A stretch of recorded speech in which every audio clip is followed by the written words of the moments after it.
অতিরিক্ত ঘাম নিয়ে অনেকেই কিন্তু বেশ চিন্তায় থাকেন। তো চলুন আজ এই ব্যাপারটার একেবারে গোড়া থেকে শুরু করা যাক। মানে কেন এটা হয়, এর পেছনের বিজ্ঞানটা কি, আর সবচেয়ে জরুরি হলো কিভাবে এটা নিয়ন্ত্রণে রাখা যায় সেই সহজ উপায়গুলো নিয়ে কথা বলা যাক। দেখুন, ঘাম হওয়াটা তো খুবই স্বাভাবিক, তাই না? এটা আমাদের শরীরকে ঠান্ডা রাখার একটা জরুরি প্রক্রিয়া। কিন্তু যখন ব্যাপারটা নিয়ন্ত্রণের বাইরে চলে যায়, মানে কারো কারো কেন অন্যদের চেয়ে অনেক বেশি ঘাম হয়, এই প্রশ্নটা কিন্তু অনেকের মনেই আসে। তো চলুন আজ এই বিষয়টা নিয়েই একটু গভীরে যাওয়া যাক। তো সবার আগে চলুন একটু জেনে নিই এই ঘাম জিনিসটা আসলে কেন হয়, এর পেছনের সায়েন্সটা কি, আর ঠিক কখন এই স্বাভাবিক বিষয়টাই একটা সমস্যায় পরিণত হয়। ডাক্তারি ভাষায় এই অতিরিক্ত ঘামের সমস্যাটাকে বলা হয় হাইপারহাইড্রোসিস। নামটা একটু কঠিন শোনালেও ব্যাপারটা বেশ সহজ। ভাবুন তো, আমাদের শরীরে যেন একটা তাপমাত্রা নিয়ন্ত্রণের সুইচ আছে। হাইপারহাইড্রোসিসে সেই সুইচটা, আচ্ছা বলতে পারেন, একটু বেশি কাজ করা শুরু করে দেয়। একটা ইন্টারেস্টিং ব্যাপার কি জানেন, এই যে অতিরিক্ত ঘামের কথা আমরা বলছি, এটা কিন্তু সব ক্ষেত্রে একরকম হয় না। এর মূলত দুটো ভাগ আছে। একটা হলো প্রাইমারি হাইপারহাইড্রোসিস। এটার পেছনে সত্যি বলতে কোনো নির্দিষ্ট কারণ খুঁজে পাওয়া যায় না, আর এটা সাধারণত ছোটবেলা বা টিনেজ থেকেই শুরু হয়। আর আরেকটা হলো সেকেন্ডারি হাইপারহাইড্রোসিস। এটার পেছনে কিন্তু কারণ থাকে, যেমন অন্য কোনো অসুখ বা কোনো ওষুধের সাইড এফেক্ট। তো প্রশ্ন হলো, কি কি জিনিস এই অবস্থাকে আরও বাড়িয়ে দিতে পারে? চলুন এবার সেই কমন ট্রিগার বা কারণগুলো একটু দেখে নেওয়া যাক। অনেক কিছুই কিন্তু আমাদের ঘামকে প্রভাবিত করে, একেবারে চারপাশের পরিবেশ থেকে শুরু করে আমাদের মনের অবস্থা পর্যন্ত। ধরুন গরম আর আর্দ্রতা কিংবা ব্যায়াম করা, এগুলো তো আছেই। আবার ধরুন খুব বেশি স্ট্রেস বা টেনশনে থাকলেও কিন্তু ঘাম বেড়ে যায়। আর মশলাদার খাবারের কথা কি বলবো, ঝাল কিছু খেলে যে ঘাম হয় তার কারণটা বেশ মজার। ওই খাবারে থাকা ক্যাপসাইসিন আমাদের ব্রেনকে একটা ভুল সিগন্যাল পাঠায় যে শরীর গরম হয়ে গেছে, আর ব্রেনও সঙ্গে সঙ্গে শরীরকে ঠান্ডা করার জন্য ঘামের সুইচটা অন করে দেয়। আচ্ছা, কারণ তো অনেক জানা হলো। এখন সবচেয়ে জরুরি কথায় আসি, এর সমাধান কি? চলুন এমন কিছু ঘরোয়া আর সহজ কৌশল নিয়ে কথা বলি, যা দিয়ে প্রতিদিনের জীবনেই একটা বড় পরিবর্তন আনা সম্ভব। প্রথমেই বলি, একটা সহজ কিন্তু নিয়মিত রুটিন মেনে চলাটা কিন্তু ম্যাজিকের মতো কাজ করে।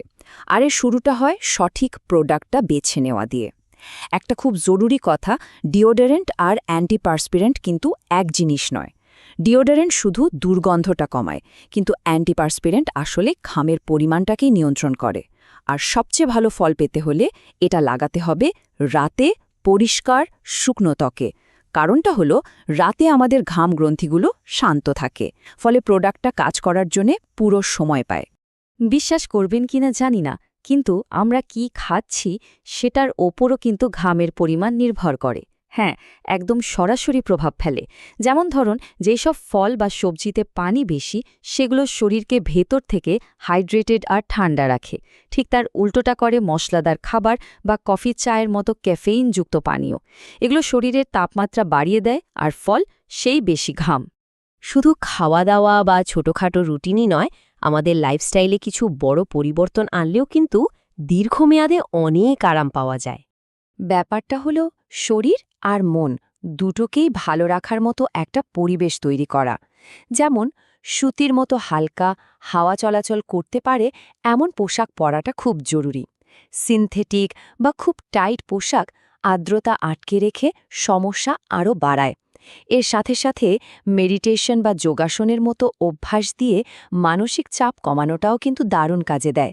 আর হ্যাঁ, ওজন নিয়ন্ত্রণে রাখলে শরীরের ওপর চাপ কমে, ফলে ঘামও নিয়ন্ত্রণে থাকে।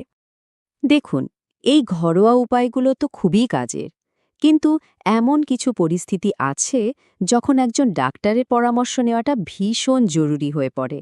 সেই লক্ষণগুলো চিনে রাখাটা খুব দরকার।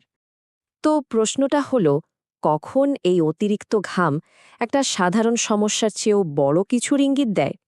এই পার্থক্যটা বুঝতে পারাটা খুব জরুরি, কারণ কখনো কখনো এটা অন্য কোনো গুরুতর রোগের লক্ষণও হতে পারে, যার জন্য সঙ্গে সঙ্গে চিকিৎসা দরকার। কয়েকটা বিপদের লক্ষণ বা রেড ফ্ল্যাগ আছে, যেগুলো দেখা দিলে একদমই দেরি করা উচিত না। যেমন ঘামের সাথে যদি বুকে ব্যথা, মাথা ঘোরা বা শ্বাসকষ্টের মতো সমস্যা হয়, অথবা হঠাৎ করে যদি দেখেন ঘামের ধরন পাল্টে গেছে বা খুব বেড়ে গেছে, বিশেষ করে রাতের বেলা কোনো কারণ ছাড়াই ঘেমে ওঠা, এগুলো কিন্তু অবহেলা করার মতো বিষয় নয়। এমন কিছু হলে অবশ্যই একজন ডাক্তারের সাথে কথা বলতে হবে। তাহলে সব মিলিয়ে মূল কথাটা কি দাঁড়ালো যে এই অতিরিক্ত ঘামকে কিন্তু নিয়ন্ত্রণ করা সম্ভব। এর জন্য কোনো একটা ম্যাজিক সমাধান নেই, বরং অনেকগুলো ছোট ছোট কৌশলের একটা মিশ্রণ খুঁজে বের করতে হবে, যেটা ঠিকঠাক নিজের শরীর আর লাইফস্টাইলের সাথে খাপ খায়। কারণ যা একজনের জন্য কাজ করে তা হয়তো আরেকজনের জন্য করবে না। আসল হলো নিজের শরীরকে বোঝা। আর এটাই কিন্তু সবকিছুর মূল কথা, তাই না? নিজের শরীরকে বোঝা আর তার জন্য সঠিক পদক্ষেপ নেওয়াটাই কিন্তু সুস্থ থাকার প্রথম ধাপ। শরীর যখন কোনো সংকেত দেয়, সেটাকে শুনতে হবে এবং সেই অনুযায়ী যত্ন নিতে হবে। জ্ঞান আর সক্রিয়তাই এখানে সবচেয়ে বড় শক্তি।